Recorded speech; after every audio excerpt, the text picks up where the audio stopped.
নতুন বছরের আরও একটি নতুন দিনে তোমাদের সবাইকে ওয়েলকাম আমার আরও একটি নতুন ভিডিওতে। রোজ দিন তো সকালের দিক থেকে বা দুপুরের দিক থেকে ভিডিও শুরু করি। আজকে ভাবলাম চলো বিকেলে আমার কী কী কাজবাজ থাকে সেগুলোই না হয় তোমাদের সাথে শেয়ার করা যাক। বিকেলবেলা দুপুরবেলার দিকে একটু শুয়েছিলাম ভাত টাত খেয়ে, তো ওই 4:30 নাগাদ উঠে জামা কাপড়গুলো সব বাইরে থেকে নিয়ে আসলাম। ওখানে আমার একার জামা কাপড় ছিল না, বর্ণালীর জামা কাপড়ও ছিল। তো যেহেতু এখন রোদের তেমন তেজ নেই, মোটা মোটা জামা কাপড়গুলো যতই সকাল সকাল কেচে দাও না কেন ভেজা কিন্তু থেকেই যায়। আগের দিন বারান্দায় যেগুলো মেলে দিয়েছিলাম সেগুলো তুলে ঘরে নিয়ে গেলাম, কেননা পরে ভাঁজ করতে হবে ওগুলো।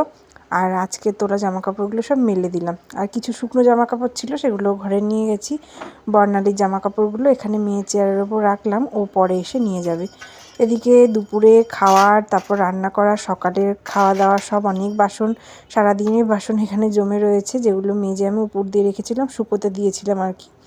তো সেগুলো শুকিয়ে গেছে, আমি ওগুলো এখন জায়গার জিনিস ঠিকমতো জায়গায় রেখে আসবো ঝুড়িতে। এদিকে আমার গ্যাসে একটু জল ফুটতে দিয়ে দিলাম, কেননা ফ্লাক্সে জল শেষ হয়ে গেছিলো। আর তারপর ঘরটাও ঝাড় দিয়ে নেব, কেননা বিকেলবেলাতে ধুলো ধুলো থাকে, কেননা মেয়ে খেলা টেলা করে। আর আমাদের যেহেতু মানে ঘরের সাথেই ছাদ লাগোয়া, তো ছাদ খুললে হাওয়া দিলে না প্রচুর ধুলো ঢোকে, আর পায়ে পায়ে তো আছেই। আর আমি না সকালের দিকে রোদ্দুরে বেশ আজ ভালো রোদ উঠেছিল, যদিও ভিডিওটা আজকে না, ভিডিওটা বোধহয় 1 জানুয়ারি কি 2 জানুয়ারির হবে। তো বেশ সুন্দর রোদ দেখে আমি আর লোভ সামলাতে পারিনি, কম্বলগুলো এনে না সব রোদে দিয়ে দিয়েছিলাম।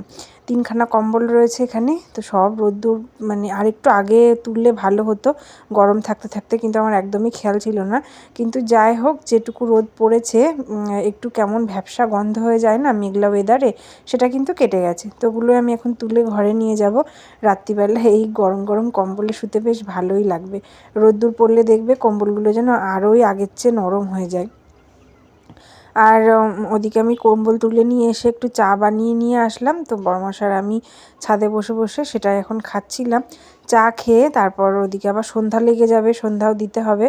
দেখো, এটা সন্ধ্যার পর, আজকে আমি সন্ধ্যা দিইনি, মেয়ে দিয়েছে। আমার অসুবিধার সময় থাকলে মেয়ে কিন্তু পুজো বা সন্ধ্যা ওগুলো ওই করে দেয়।